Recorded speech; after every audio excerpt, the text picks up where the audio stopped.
Ya, mari kita berdoa terlebih dahulu untuk menyambut kebenaran firman Tuhan. Biarlah pujian ini selalu mengingatkan kami tentang anugerah Tuhan yang besar.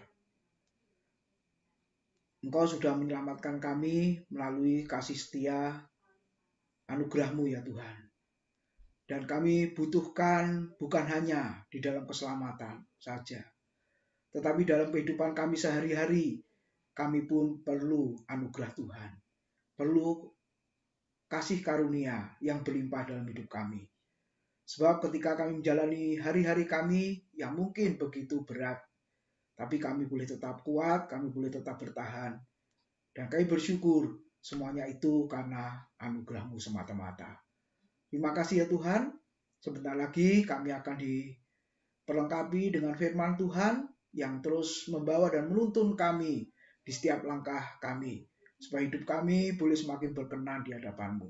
Engkau mempersiapkan setiap kami, beri konsentrasi yang baik.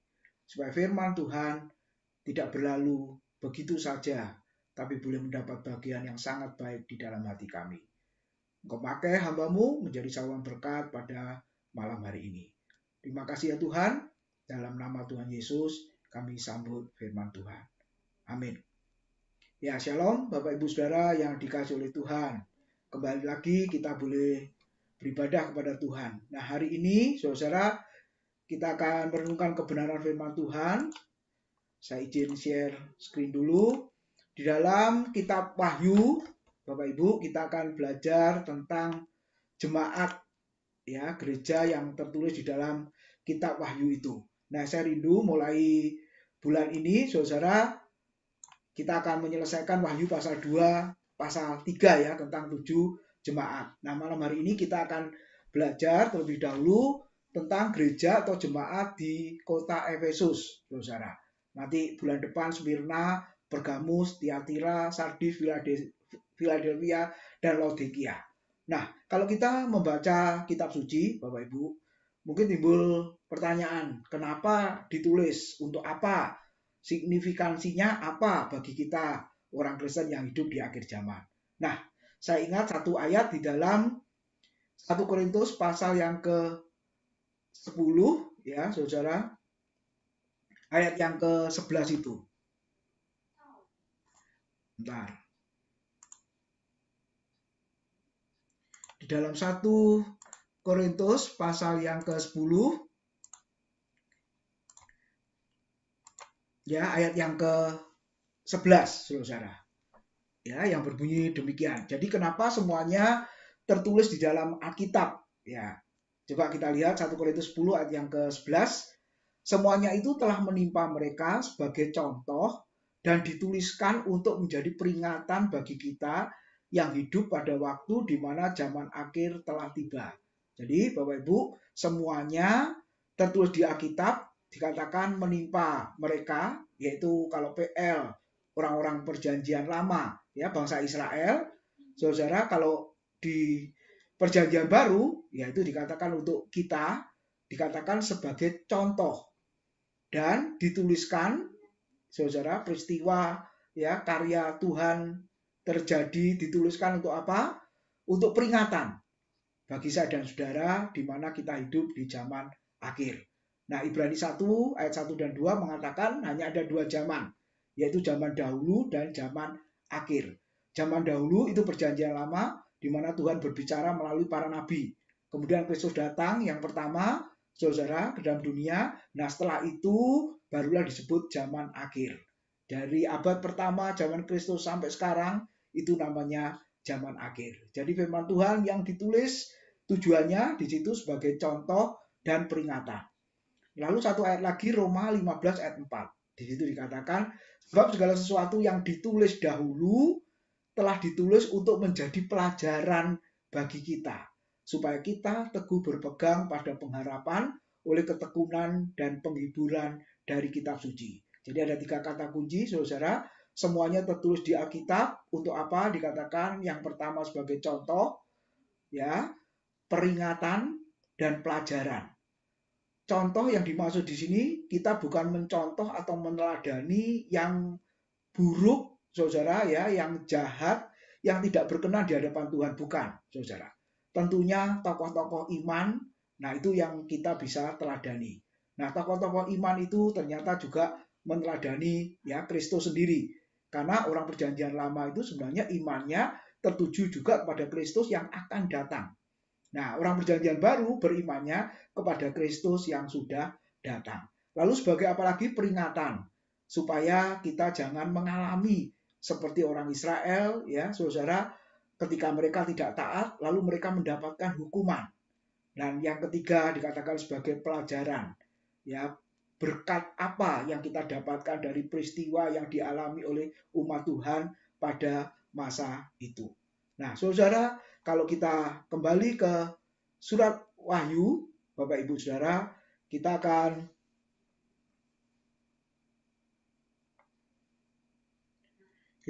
melihat di dalam Wahyu pasal 2 ayat 1 sampai dengan ayat yang ke-7, saudara. Yang berbunyi demikian ya. Tuliskanlah kepada malaikat jemaat di Efesus. Inilah firman dari Dia yang memegang ketujuh bintang itu di tangan kanannya dan berjalan di antara ketujuh kaki dian emas itu. Aku tahu segala pekerjaanmu, baik jerih payahmu maupun ketekunanmu. Aku tahu bahwa engkau tidak dapat sabar terhadap orang-orang jahat, bahwa engkau telah mencobai mereka yang menyebut dirinya rasul, tetapi yang sebenarnya tidak demikian, bahwa engkau telah mendapati mereka pendusta. Dan engkau tetap sabar dan menderita oleh karena namaku, dan engkau tidak mengenal lelah. Namun demikian, aku mencela engkau, karena engkau telah meninggalkan kasihmu yang semula. Sebab itu ingatlah betapa dalamnya engkau telah jatuh. Bertobatlah dan lakukanlah lagi apa yang semula engkau lakukan. Jika tidak demikian, aku akan datang kepadamu dan aku akan mengambil kaki dianmu dari tempatnya, jikalau engkau tidak bertobat. Tetapi ini yang ada padamu, yaitu engkau membenci segala perbuatan pengikut-pengikut Nikolaus yang juga kubenci. Siapa bertelinga, hendaklah ia mendengarkan apa yang dikatakan Roh pada jemaat-jemaat. Barang siapa menang, dia akan kuberi makan dari pohon kehidupan yang ada di taman Firdaus Allah. Bapak Ibu, ketika kita mempelajari tentang 7 jemaat, firman Tuhan tadi mengatakan sebagai contoh, sebagai peringatan, dan sebagai pelajaran. Nah, malam ini kita belajar dari jemaat Efesus, saudara, yang dikatakan oleh firman Tuhan telah meninggalkan kasih mula-mula. Nah, tentunya ketika dikatakan sebagai contoh, sebagai peringatan, sebagai pelajaran, ternyata di gereja-gereja di akhir zaman atau kondisi orang percaya juga ada yang telah meninggalkan kasih yang mula-mula. Saya tidak tahu apakah Bapak Ibu malam hari ini telah kehilangan kasih mula-mula itu. Yang merasakan kehilangan kasih mula-mula, bersyukurlah karena firman Tuhan hari ini untuk kita semua yang telah meninggalkan kasih yang mula-mula. Nah, kita akan merenungkan kenapa sampai bisa meninggalkan kasih yang mula-mula. Kenapa cinta mula-mula itu bisa hilang, saudara, ya, sehingga tidak ada gairah lagi, perasaan kasih lagi, cinta lagi kepada Tuhan. Nah, mari kita merenungkan bagian ini. Nah, saudara, dari gambar ini tentunya yang sudah menikah, Bapak Ibu, ya, saya berharap Bapak Ibu mengingat masa pernikahan kita masing-masing. Alkitab memberikan analogi pernikahan. Mengapa kasih mula-mula bisa hilang? Kalau kita bandingkan usia pernikahan kita, saudara, 1 minggu, ya, 1 bulan, 6 bulan, 1 tahun, lalu dibanding sekarang yang sudah 5 tahun ke atas, 10 tahun ke atas, 15 tahun ke atas, bahkan 20 tahun ke atas, 25 tahun ke atas, pertanyaannya, apakah kualitas dari kasih, dari cinta itu tetap sama, saudara? Makanya firman Tuhan mengatakan, cintailah istrimu pada masa mudamu. Maksudnya apa, saudara? Jadi waktu pertama kali menikah, dicintai, disayangi, dikasih sedemikian rupa, itu terus-menerus sifatnya. Ya, sampai maut memisahkan, kata Alkitab, sebenarnya pasangan ini harus tetap memiliki yang namanya kasih mula-mula. Ya, kasih yang semula, cinta yang semula itu. Nah, lalu timbul pertanyaan, kenapa kok bisa hilang? Sama seperti jemaat Efesus ditegur oleh Tuhan, namun engkau telah meninggalkan kasihmu yang semula. Bertobatlah karena engkau sudah jatuh terlalu dalam. Ternyata kehilangan kasih mula-mula, kata firman Tuhan, merupakan kejatuhan yang sangat dalam. Nah, Bapak Ibu, kita boleh merenungkan mengapa kasih mula-mula bisa hilang. Nah, karena waktu, Bapak Ibu. Ya, karena waktu sudah lama, maka alasan klasik adalah aku jenuh, aku bosan ya. Nah, jangan sampai kita jenuh bosan dengan suami atau istri kita, saudara-saudara. Tapi umumnya lihatlah, dari segi waktu sudah lama, saudara, maka timbullah yang namanya jenuh, yang namanya bosan. Makanya di dalam kehidupan pernikahan, kalau terjadi yang seperti itu, harus ikut retreat ya, tentang pernikahan itu. Dulu sebelum pandemi kan ada ya, retreat sepasang ya, saudara-saudara, untuk diperbarui lagi komitmennya, diperbarui lagi cintanya dan lain sebagainya. Karena memang dari segi waktu, usia pernikahan sudah lama, muncullah yang namanya bosan atau jenuh itu. Lalu yang kedua, saudara, kenapa kasih mula-mula bisa hilang? Nah, karena kesibukan masing-masing, maka bisa juga terjadi yang namanya kurang berkomunikasi atau jarang berkomunikasi, sehingga kasih mula-mula itu menjadi luntur, menjadi hilang. Bapak Ibu bisa tambahkan lagi yang ketiga.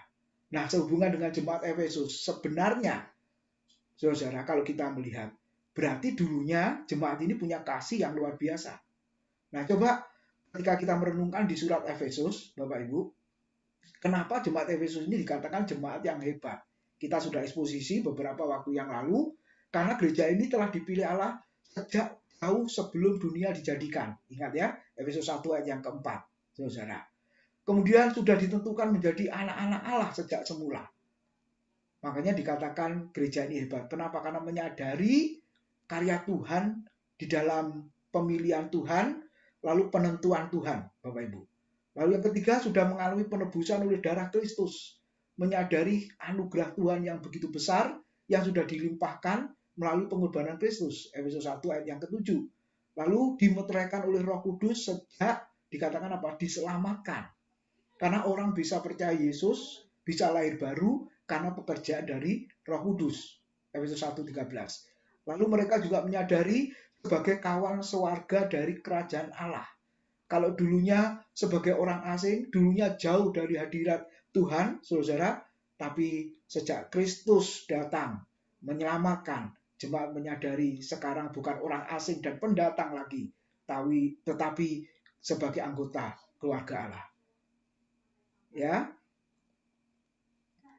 Nah, yang terakhir dikatakan dibangun di atas dasar para rasul dan para nabi dan Kristus sebagai batu penjurunya. Lalu pasal 4 ayat 11, jemaat ini memiliki banyak karunia rohani. Bapak Ibu, jemaat Korintus juga banyak karunia rohani, jemaat Efesus juga banyak karunia rohani. Bahkan dikatakan merupakan jemaat yang sudah dewasa di dalam iman. Makanya tadi firman Tuhan mengatakan apa di surat Wahyu? Bisa mengetahui kalau mereka adalah penyesat. Rasul-rasul palsu, pengajar-pengajar palsu.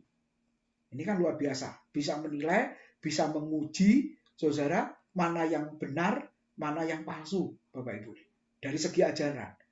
Sebenarnya sebagian besar ya jemaat sulit. Mana yang benar, mana yang salah. Kemarin saya ngajar di pemahaman Alkitab di sebuah gereja via Zoom, Bapak Ibu. Boleh belajar sendiri, boleh otodidak, boleh. Tapi kalau tidak ada yang membimbing, berbahaya. Kenapa? Karena tidak tahu itu benar atau salah. Apalagi mereka mengatakan di YouTube sangat banyak sekali yang namanya pelajaran-pelajaran itu betul. Tapi mana yang benar, mana yang tidak, kadang-kadang tidak tahu, saudara-saudara. Tapi jemaat Efesus, jemaat yang dewasa, bisa menilai, bisa menguji mana ajaran benar dan ajaran yang tidak. Nah, boleh dikatakan jemaat Efesus adalah jemaat yang lengkap dan ideal, ya Bapak Ibu. Tapi perhatikan, setelah 40 tahun, saudara, jemaat ini mengalami kemerosotan. Ya, jadi yang ditulis di kitab Wahyu itu sama dengan jemaat yang dikirimi Paulus surat kepada jemaat Efesus. Setelah 40 tahun, satu generasi, jemaat itu sudah kehilangan kasih, Bapak Ibu. Nah, coba lihat di pasal 2 ayat 1 sampai 3. Karena dewasa di dalam Kristus bisa menguji, ya Bapak Ibu, setiap ajaran, maka kita bisa melihat di situ bahwa Tuhan memujinya. Nah, di awal ada dua kata, saudara. Tuhan mengatakan, aku tahu. Ya, Tuhan tahu apa yang dialami oleh jemaat. Nah, kata Yunaninya oida itu biasanya dipakai untuk Tuhan mengetahui keadaan manusia. Kalau manusia mengetahui Tuhan atau mengenal, mengerti Tuhan, tidak pernah pakai kata oida, Bapak Ibu, yang diterjemahkan tahu, tapi pakai kata ginosko. Nah, ginosko ini artinya juga bisa tahu, tapi mengetahuinya, mengertinya itu berproses atau progresif, Bapak Ibu. Semakin hari semakin mengenal Tuhan. Nah, ingat apa yang dikatakan Paulus di Filipi pasal 3 ayat 10 ya. Yang ku kehendaki jemaat Filipi supaya engkau mengenal Tuhan. Nah, kata mengenal, mengetahui di situ bukan oida tapi ginosko. Nah, ini dihubungkan pengenalan seperti suami mengenal istrinya, istri mengenal suaminya. Saudara. Yada kata Ibraninya ya. Mengenal seperti suami mengenal istrinya, istri mengenal suaminya. Nah, tentunya itu perlu waktu, saudara. Dari pernikahan usia 1 ya, terus sampai 10-20 tahun, nah akhirnya tahu, saudara ya, kelemahan, kelebihan masing-masing, kekurangan, kelebihan masing-masing. Akhirnya semakin tahu. Nah, itu progres. Demikian juga kita di dalam Tuhan, mengenal Tuhan itu progres. Bertumbuhnya progres. Semakin hari semakin mengenal. Nah, tapi Tuhan ketika mengatakan aku tahu, nah Tuhan benar-benar mengetahui, mengerti, mengenal dengan sempurna sampai ke kedalaman hati jemaat. Bahkan dikatakan Tuhan tahu segala pekerjaan jemaat. Pekerjaan jemaat yang seperti apa? Bapak Ibu bisa lihat. Tuhan tahu jerih payah dan ketekunannya jemaat. Nah, jerih payah dalam hal apa? Bekerja melayani Tuhan, Bapak Ibu. Kemudian tekun dalam hal apa? Di situ sabar dalam penderitaan karena nama Tuhan, ayat yang ketiga. Dan kita ingat, saudara, jemaat yang ada tertulis di surat Wahyu, itu jemaat yang sedang mengalami penganiayaan dan penderitaan. Kaisar Demetrianus yang sangat kejam sedang memerintah pada saat itu. Sehingga jemaat benar-benar mengalami kesulitan demi imannya. Untuk mempertahankan keyakinannya, kepercayaannya kepada Kristus. Taruhannya adalah nyawa. Dan Tuhan tahu. Nah, Bapak Ibu, Tuhan juga tahu apa yang sedang kita hadapi, apa yang sedang kita pergumulkan. Tentunya bukan taruhan nyawa, Bapak Ibu ya, belum sampai ke sana. Tapi apapun yang Tuhan izinkan, dia tahu, Bapak Ibu. Lalu yang kedua, Tuhan tahu apa?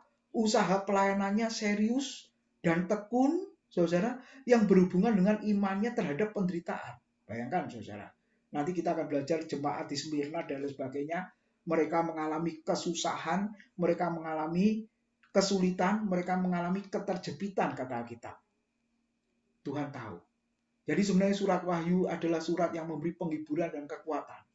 Bukan surat yang menyebabkan jemaat takut. Nah, kadang-kadang orang Kristen ketika belajar surat Wahyu dan kita sudah membaca surat Wahyu habis, Bapak Ibu Saudara, dalam program bacaan Alkitab kita, bagaimana kesan kita terhadap surat Wahyu? Apakah kita takut? Saudara, mengerikan? Atau sebaliknya? Isinya ketika membaca surat Wahyu, surat yang berisi penghiburan dan kekuatan. Dan jemaat Efesus yang sedang mengalami penderitaan, karena nama Tuhan sedang dihibur dan diberi kekuatan. Lalu berikutnya dikatakan Tuhan tahu. Ini merupakan pujian ya. Jemaat langsung bertindak terhadap orang-orang jahat. Ya, kata lainnya dikatakan terhadap orang-orang yang mengumpat jalan Tuhan. Siapa itu? Tadi disebut pengikut Nikolaus. Siapakah pengikut Nikolaus itu? Sekelompok orang yang ajaran, yaitu penganut gnostisisme, Bapak Ibu, dan perbuatannya menyesatkan. Apakah itu? Penyembahan berhala dan hidup dalam percabulan. Nah, lihat saudara, ini bukan Nikolaus yang salah satu diaken ya di Kisah Rasul pasal 6, bukan. Walaupun namanya sama Nikolaus, saudara. Tapi ini Nikolas yang berbeda, yang dikatakan apa? Disebut orang-orang jahat dan pengumpat jalan Tuhan, pengajar sesat, dan perbuatannya juga sesat. Membawa jemaat, mengajak jemaat untuk menyembah berhala dan hidup dalam percabulan. Nah, jemaat Efesus, saudara, langsung bertindak cepat. Kemudian dapat melihat rasul atau nabi palsu dan menyatakan bahwa mereka adalah pendusta. Dan jemaat ini Tuhan tahu karena memiliki karunia membedakan roh atau karunia hikmat. Nah, Bapak Ibu, kalau kita renungkan dengan jemaat gereja kita, saya dan saudara, apakah kita juga seperti jemaat Efesus, tahu, menguji, menilai mana ajaran yang benar, mana ajaran yang sesat? Saudara, seringkali ada beberapa di antara saudara kirim video, ya, Pak, ajarannya ini bagaimana? Khotbahnya bagaimana? Pengajarannya ini bagaimana? Kok menurut saya salah ya Pak? Kok menurut saya tidak sesuai firman? Saudara, saya hanya berkata, benar, nggak sesuainya ini loh. Harusnya begini. Ayatnya itu harusnya begini. Penafsirannya harusnya begini. Nah Bapak Ibu, saya senang dan bersuka cita, saya bangga. Bapak Ibu saudara, jemaat gereja GBI, Grace Family, seperti jemaat Efesus. Cepat bertindak, langsung bertindak terhadap para penyesat itu. Namun Bapak Ibu, hati-hati. Tuhan memberikan teguran. Ketika satu sisi, saudara, memiliki keberanian, mengetahui, saudara, bahwa itu salah, tidak sesuai dengan firman. Tapi yang kedua, hati-hati Bapak Ibu. Ternyata jemaat Efesus telah meninggalkan kasih yang mula-mula. Nah Bapak Ibu, kita bisa melihat apa akibatnya kalau kasih mula-mula, cinta mula-mula sudah hilang. Kalau kita merenungkan jemaat Efesus tadi, awalnya mereka melakukan ibadah, pelayanan mereka berdasarkan kasih karunia Tuhan ya. Nanti dibaca Efesus 2, 9, 10 dan seterusnya itu. Tetapi saudara, setelah itu maka perhatikan. Mereka sudah melakukannya akhirnya sebagai rutinitas dan terpaksa. Mereka mengandalkan keahlian dan profesionalisme tanpa ada beban dan hati yang mengasihi Tuhan. Ini merupakan peringatan, pelajaran, contoh bagi kita.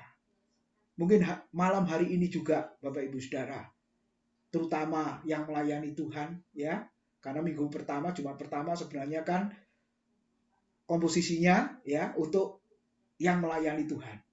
Nah, apakah kita sudah seperti ini? Terutama di masa sulit ya, kita sudah tidak punya gairah, tidak ada beban lagi, tidak ada perasaan lagi untuk mengasihi Tuhan lebih. Justru sebaliknya semuanya itu sudah rutinitas, sudah kebiasaan, bahkan melakukan pelayanan apa saja, tanda petik, merasa terpaksa, saudara. Kalau kita mengalami yang seperti itu, firman Tuhan mengatakan, nanti kita akan melihat peringatan dari Tuhan. Bertobatlah, sebab engkau sudah jatuh terlalu dalam. Pernah Yesus memberikan perumpamaan dan sekaligus kisah nyata tentang pohon ara yang banyak daunnya tetapi tanpa buah. Markus 11, 12-14, akhirnya Yesus mengutuk, saudara. Sebenarnya perumpamaan yang merupakan kisah nyata juga ditujukan kepada siapa? Orang-orang Farisi, ahli-ahli Taurat, Bapak Ibu Saudara, imam-imam yang mereka sebenarnya memiliki daun keagamaan yang berlimpah-limpah. Rutinitas yang luar biasa, legalisme yang luar biasa. Tetapi mereka mandul dalam buah kebenaran. Pernah Tuhan menegur mereka, percuma mereka beribadah kepadaku, walaupun bibirnya memuliakan aku, tetapi hatinya jauh daripadaku. Nah Bapak Ibu Saudara, marilah kita merenungkan malam hari ini. Apakah kita sudah termasuk seperti jemaat Efesus, kehilangan cinta mula-mula, kehilangan kasih mula-mula. Secara rutinitas kita masih melakukannya, tetapi saudara tanpa didasari dengan hati yang mengasihi Tuhan. Kasih seharusnya harus berkobar ketika, perhatikan, mengerti isi Alkitab dan makna-makna teologis yang mendalam. Bapak Ibu, saya mau baca Lukas 24 ayat 30 dan 32, Yeremia 20 ayat yang ke-9. Coba Lukas 24 ayat 30 dan 32 dikatakan, waktu Yesus duduk makan dengan mereka, para murid ya, Yesus mengambil roti, mengucap berkat, lalu memecah-mecahkannya dan memberikannya kepada mereka. Ketika itu terbukalah mata mereka dan mereka pun mengenal dia. Tetapi ia lenyap dari tengah-tengah mereka. Ayat 32. Kata mereka seorang kepada yang lain, salah satunya Kleopas berkata, bukankah hati kita berkobar-kobar ketika Yesus berbicara dengan kita di tengah jalan dan ketika ia menerangkan kitab suci kepada kita? Lihat Bapak Ibu, kasih harus berkorbar ketika mengerti firman Tuhan, mendengarkan firman Tuhan, dan makna-makna teologis yang mendalam yang diungkapkan, yang disampaikan oleh hamba Tuhan. Kleopas dengan temannya berkata, bukankah hati kita berkobar-kobar?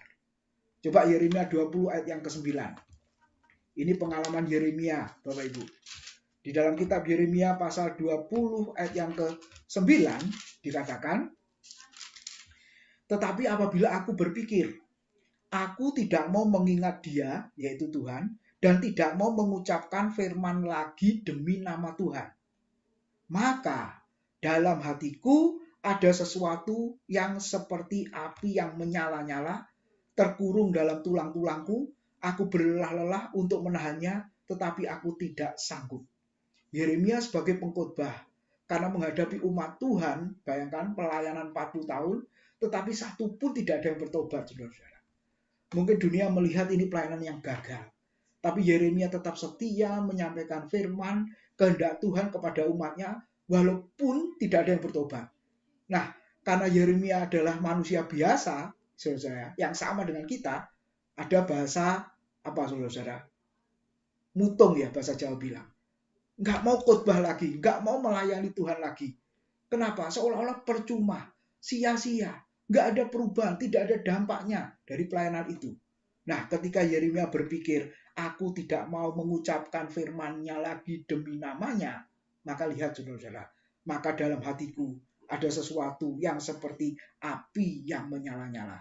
Terkurung dalam tulang-tulangku, aku berlelah-lelah untuk menahannya, tetapi aku tidak sanggup. Bagaimana dengan hati kita semua yang sudah melayani Tuhan? Kalau kita berkata, aku tidak mau melayani Tuhan karena masalahku, sehingga tidak bisa dengan leluasa melayani Tuhan, ya, menyampaikan renungan dan lain sebagainya. Ketika seseorang berkata, aku tidak mau, apakah kita seperti Yeremia? Ada sesuatu yang menyala, ada sesuatu yang berkobar-kobar, seolah-olah bagaikan sesuatu yang terbakar, mau menahan tapi tidak bisa. Berbahagialah Bapak Ibu. Kenapa? Berarti kita masih memiliki kasih itu. Belum terlambat untuk bertobat. Belum jatuh terlalu dalam. Oleh sebab itu, kembalilah kepada Tuhan. Jemaat telah jatuh sangat dalam ketika kasih mula-mula itu hilang. Apa yang dilakukan tidak berdasarkan hati yang mengasihi Tuhan dan yang sesama. Ini sudah termasuk kondisi bahaya. Lalu apa yang dikatakan berikutnya? Responnya ya, firman Tuhan tadi mengatakan bertobatlah dan lakukanlah apa yang semula telah engkau lakukan. Apa maksudnya pelayanan yang telah semula engkau lakukan? Seperti pelayanan yang terjadi di surat Efesus, di mana Paulus menulis surat itu. Bapak Ibu Saudara, biarlah kita merenungkan bagian ini.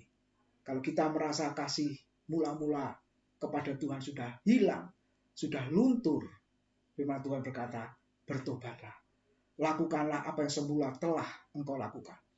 Kita boleh mundur ke belakang mengingat apa yang sudah kita lakukan. Pelayanan kita yang sudah kita lakukan beberapa tahun yang lalu sebelumnya, saudara-saudara. Ya, kadang-kadang nostalgia juga baik, juga berkesan, saudara. Kalau itu hal yang positif. Tuhan mau mengingatkan itu. Kadang-kadang kita lupa. Tapi biarlah malam hari ini kita bertobat dan melakukan apa yang semula telah kita lakukan. Lalu berikutnya, saudara, jika tidak bertobat, maka firman Tuhan tadi mengatakan kaki Dian akan diambil dan diberikan kepada orang lain. Apa artinya, saudara? Kaki dian atau pelita emas seperti gambar di sebelah itu merupakan cahaya atau terang itu akan dipindahkan kepada jemaat lain, dipindahkan kepada gereja lain.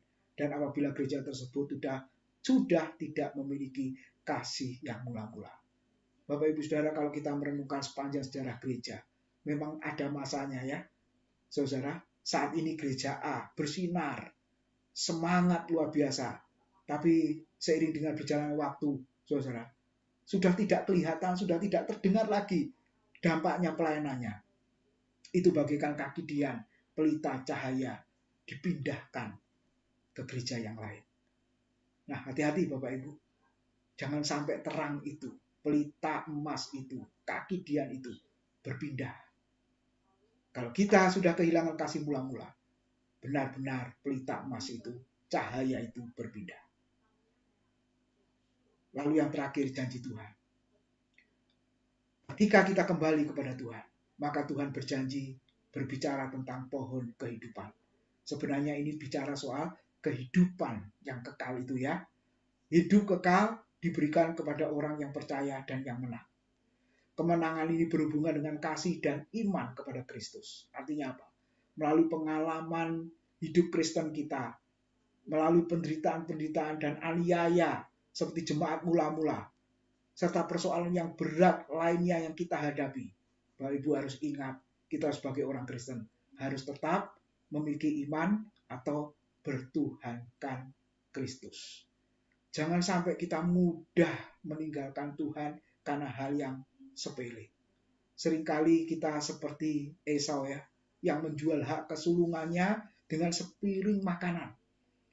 Dan ketika dia sudah jual hak kesulungan itu, saudara, dia menyesal. Dan Alkitab mengatakan, walaupun mencarinya dengan cucuran air mata, maka berkat itu sudah tidak bisa didapatkan kembali. Biarlah pada malam hari ini kita mengoreksi diri kita. Satu sisi kita harus bisa meneliti, menguji setiap ajaran. Tapi sisi yang lain, hati saya dan saudara harus tetap berkobar-kobar untuk mengasihi Tuhan. Kiranya Tuhan memberkati kita. Mari kita berdoa. Terima kasih buat kebenaran firman-Mu pada malam hari ini, ya Tuhan. Kiranya firman-Mu boleh menegur dan mengoreksi setiap kami.